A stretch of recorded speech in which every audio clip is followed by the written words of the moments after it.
ಇನ್ನು ನನಗೆ ಬಿಜೆಪಿಯಲ್ಲಿ ಅವಕಾಶ ಇಲ್ಲದ ಕಾರಣ ಕೆಆರ್ಪಿಪಿ ಸ್ಥಾಪನೆಯನ್ನ ಮಾಡ್ತೀನಿ. ಕೆಆರ್ಪಿಪಿ ಪಕ್ಷ ಸ್ಥಾಪನೆ ಮಾಡಿದಾಗ ರಾಮುಲು ಅವರಿಗೆ ಆಹ್ವಾನ ನೀಡಿರಲಿಲ್ಲ. ಅದಕ್ಕೊಂದಷ್ಟು ಕಾರಣಗಳನ್ನ ಕೂಡ ಕೊಟ್ಟಿದ್ದಾರೆ. ಯಾಕೆ ರಾಮುಲು ಅವರಿಗೆ ಆಹ್ವಾನ ಕೊಡಲಿಲ್ಲ ನಾನು ಪಕ್ಷ ಸ್ಥಾಪನೆ ಮಾಡಿದಾಗ ಅಂತ ಹೇಳಿದ್ದಾರೆ ಜನಾರ್ದನ್ ರೆಡ್ಡಿ. ಬಿಜೆಪಿಯಲ್ಲಿ ಅವರು ಗಟ್ಟಿ ಇದ್ದ ಕಾರಣ ಅವರಿಗೆ ಆಹ್ವಾನಿಸಲಿಲ್ಲ. ರಾಮುಲು ಅವರನ್ನ ಮಗುವಿನಂತೆ ನೋಡ್ಕೊಂಡು ಬಂದಿದ್ದೇನೆ. ಅದೇ ಗೌರವ ರಾಮುಲು ಅವರ ಮೇಲಿದೆ. ನಾನು ದ್ರೋಹ ಮಾಡಿಲ್ಲ, ಅವ್ರ ಬಗ್ಗೆ ನಾನು ಚಾಡಿ ಹೇಳಿಲ್ಲ ಅಂತ ಮತ್ತೊಮ್ಮೆ ಸ್ಪಷ್ಟಪಡಿಸಿದ್ದಾರೆ ಜನಾರ್ದನ್ ರೆಡ್ಡಿ.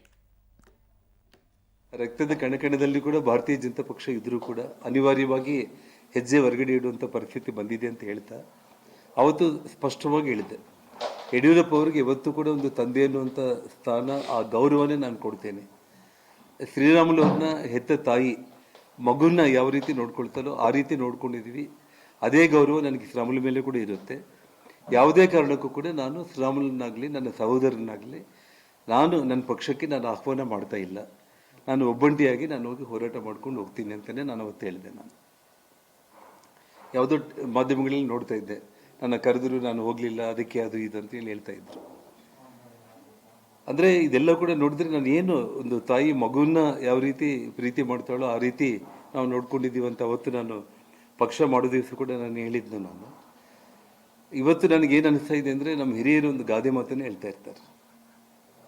ಏನು ಗಾದೆ ಮಾತು ಅಂತಂದರೆ, ಹೆತ್ತ ತಾಯಿ ಹಾಲು ಕುಡಿದು ಆ ತಾಯಿ ಎದೆಗೆ ಕಾಲಿಂದ ಹೊಡೆಯೋ ಮಗ ಅಂತೇಳಿ ಏನು ಹಿರಿಯರೆಲ್ಲ ಕೂಡ ಗಾದೆ ಮಾತುಗಳನ್ನ ಹೇಳ್ತಾರಲ್ಲ. ಇನ್ನು ಶ್ರೀರಾಮುಲು ಪಕ್ಷ ಬಿಡ್ತೀನಿ ಅಂದ್ರೆ ಇದು ಹೊಸದೇನಲ್ಲ.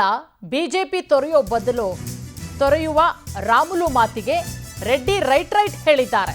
ಅಂದ್ರೆ ಇದೇನು ಮೊದಲೇ ಸಲ ಅವ್ರು ಹೇಳ್ತಾ ಇಲ್ಲ ಪಕ್ಷ ಬಿಡ್ತೀನಿ ಅಂತ ಹೇಳಿ.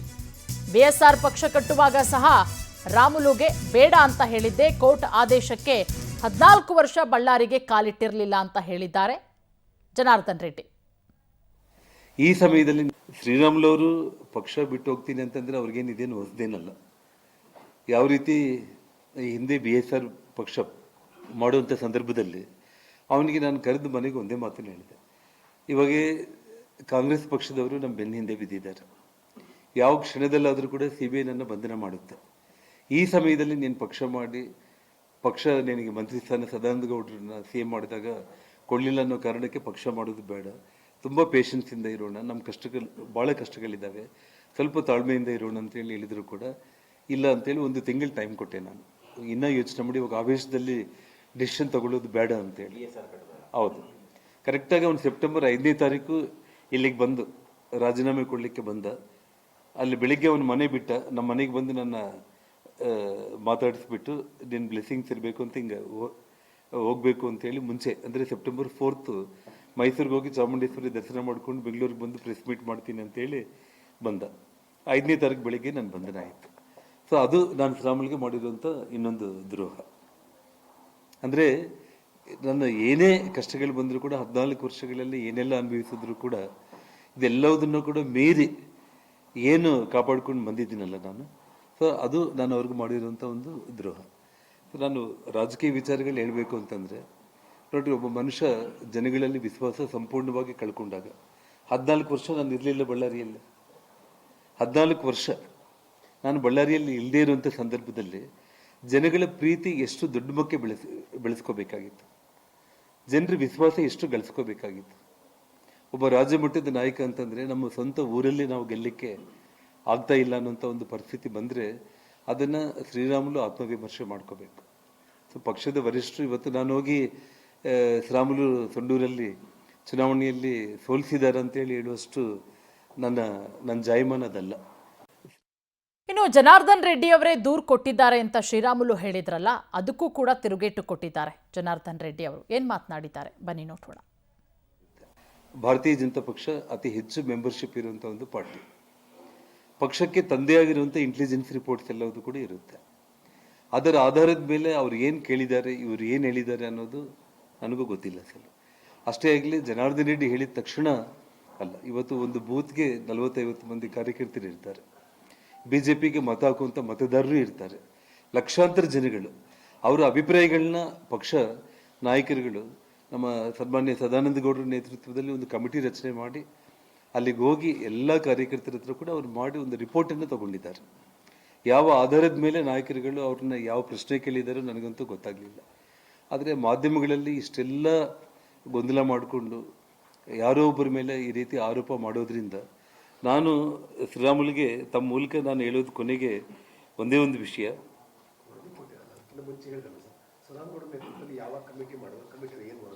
ಅಲ್ಲ ವರದಿ ಏನು ಮಾಡಿದ್ದಾರೆ ಅನ್ನೋದು ನನ್ನ ದೃಷ್ಟಿಗಿಲ್ಲ. ಯಾಕೆಂದರೆ ಅವರು ಬಂದು ಅಭಿಪ್ರಾಯಗಳೆಲ್ಲ ತಗೊಂಡು ಹೋಗಿದ್ದಾರೆ. ಅವರು ನನ್ನ ಅಭಿಪ್ರಾಯ ನಾನು ಕೊಟ್ಟಿದ್ದೀನಿ. ನನ್ನ ಅಭಿಪ್ರಾಯದಲ್ಲಿ ನೋಡಿ, ಇದು ಬೈ ಎಲೆಕ್ಷನ್, ನಾನು ಯಾವ ಒಬ್ಬರ ಮೇಲೆ ಕೂಡ. ಇನ್ನು ಇಷ್ಟೆಲ್ಲ ಜನಾರ್ದನ್ ರೆಡ್ಡಿ ಅವರ ಆರೋಪಗಳಿಗೆ ಬಳ್ಳಾರಿಯಲ್ಲಿ ಶ್ರೀರಾಮುಲು ಕೌಂಟರ್ ಕೊಟ್ಟಿದ್ದಾರೆ. ಕೋರ್ ಕಮಿಟಿಯಲ್ಲಿ ನಡೆದಿದ್ದೇನು ಅಂತ ವಿವರಿಸಿ ರಾಮುಲು ಅಳಲು ತೋಡ್ಕೊಂಡಿದ್ದಾರೆ. ನೋಡಿ, ಜನಾರ್ದನ ರೆಡ್ಡಿ ಅವರು ಇಷ್ಟೆಲ್ಲ ಆರೋಪಗಳನ್ನ ಮಾಡಿದ್ರಲ್ಲ, ಅದಕ್ಕೆ ಬಳ್ಳಾರಿಯಲ್ಲಿ ರಾಮುಲು ಕೌಂಟರ್ ಕೊಟ್ಟಿರೋದು. ಕೋರ್ ಕಮಿಟಿಯಲ್ಲಿ ಏನ್ ನಡೀತು ಅನ್ನೋದನ್ನ ಶ್ರೀರಾಮುಲು ವಿವರಿಸಿ ಅಳಲು ತೋಡ್ಕೊಂಡಿದ್ದಾರೆ. ತಾನೇ ರಾಮುಲು ಬೆಳೆಸಿದ್ದು ಎಂಬ ರೆಡ್ಡಿ ಹೇಳಿಕೆಗೂ ತಿರುಗೇಟು ಕೊಟ್ಟಿದ್ದಾರೆ. ಅಜ್ಜಿಯ ಕಾಲದಿಂದಲೇ ನಮ್ಮದು ರಾಜಕೀಯ ಫ್ಯಾಮಿಲಿ ಅಂತ ಹೇಳಿ ಗುಟ್ರು ಹಾಕಿದ್ದಾರೆ ಶ್ರೀರಾಮುಲು. ಹಾಗಾದ್ರೆ ಜನಾರ್ದನ್ ರೆಡ್ಡಿ ಸುದ್ದಿಗೋಷ್ಠಿ ನಡೆಸಾದ ಮೇಲೆ ಶ್ರೀರಾಮುಲು ಅವರು ಕೂಡ ಸುದ್ದಿಗೋಷ್ಠಿ ನಡೆಸ್ತಾರೆ. ಜನಾರ್ದನ್ ರೆಡ್ಡಿ ಅವರ ಹೇಳಿಕೆಗೆ ತಿರುಗೇಟನ್ನ ಕೊಡ್ತಾರೆ. ಏನ್ ಹೇಳಿದ್ರು ಬನ್ನಿ ನೋಡೋಣ. ನೇರವಾಗಿ ಅಂದ್ರೆಗಿನ ಒಬ್ಬ ಮನುಷ್ಯನ ಯಾವ ರೀತಿಯಲ್ಲಿ ಅಸಹ್ಯವಾಗಿ ನೋಡ್ತಾನೋ ಆ ರೀತಿಯಲ್ಲಿ ಅಸಹ್ಯವಾಗಿ ನೋಡಿ ನನ್ನ ಮಕ್ಕದ ಮೇಲೆ, ಅಂದ್ರೆ ಆ ಕಡೆ ಈ ಕಡೆ ಕೂಡ ಒಳ್ಳಿಲ್ಲ. ಆತ ಹೆಂಗ್ ನೋಡಿದ್ದಂತ ಕಣ್ಣುಗಳು ನೋಡಿದ್ರೆ ಅಂದ್ರೆ ಎಷ್ಟು ಆ ಮನುಷ್ಯನಲ್ಲಿ ನನ್ನ ಮೇಲೆ ಯಾರೋ ಏನೋ ಹೇಳಿ ಯಾವ ರೀತಿಯಲ್ಲಿ ಆ ಮನುಷ್ಯನನ್ನ ಮನಸ್ಸು ಯಾವ ರೀತಿಯಲ್ಲಿ ಪಾಯ್ಸನ್ ಮಾಡಿದರೂ ಗೊತ್ತಿಲ್ಲ ಆಗ್ಲಿ.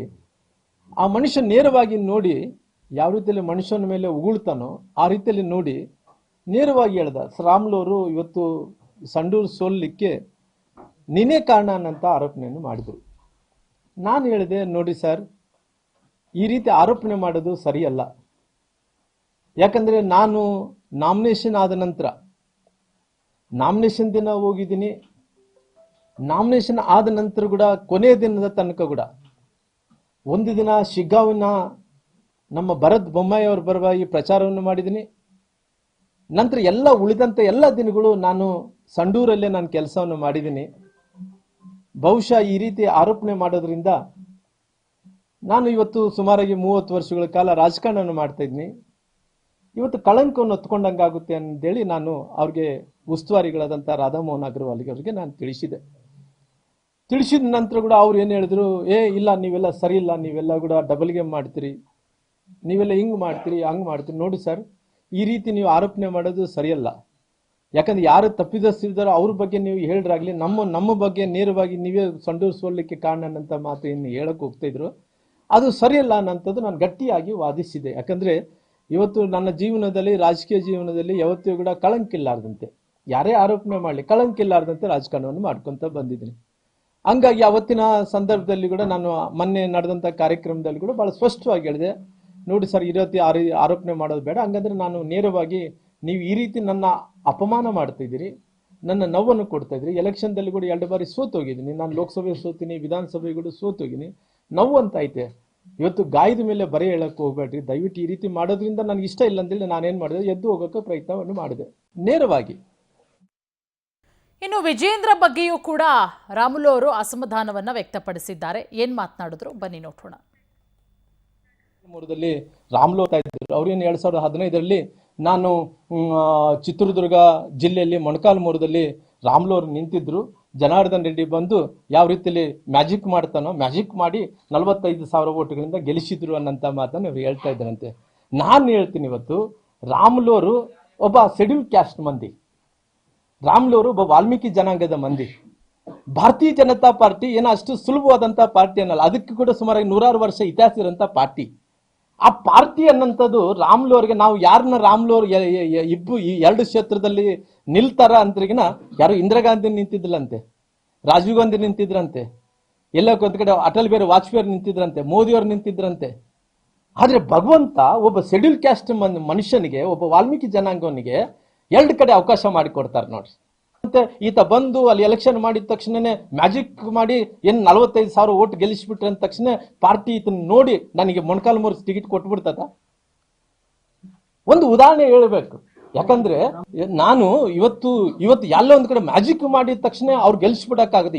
ಯಾರನ್ನ ಗೆಲ್ಸಕ್ಕಾಗಲ್ಲ, ಯಾರು ಸೋಲ್ಸಕ್ಕಾಗಲ್ಲ. ನಾನು ಇವತ್ತು ಬಹಳ ಕ್ಲಿಯರ್ ಆಗಿ ಹೇಳ್ತಾ ಇದ್ದೀನಿ. ಇವತ್ತು ರಾಮ್ಲೋರು ಇವತ್ತು ಚಿತ್ರದುರ್ಗದಲ್ಲಿ 2015 ನಿಂತರು. 2015 ನಿಂತ ಟೈಮಲ್ಲಿ ಇವತ್ತು ರಾಮ್ಲೋರ್ ಸೇರ್ಕೊಂಡು 6 ವಿಧಾನಸಭಾ ಕ್ಷೇತ್ರಗಳನ್ನ 6 ವಿಧಾನಸಭಾ ಕ್ಷೇತ್ರಗಳು 2018ರಲ್ಲಿ ರಾಮುಲು ಹೋಗಿ ಅಲ್ಲಿ ನಿಂತಿಗೋಸ್ಕರವಾಗಿ 6 ವಿಧಾನಸಭಾ ಕ್ಷೇತ್ರ ಗೆದ್ದಿವಿ ಇದ್ರು. ಅವ್ರೇನು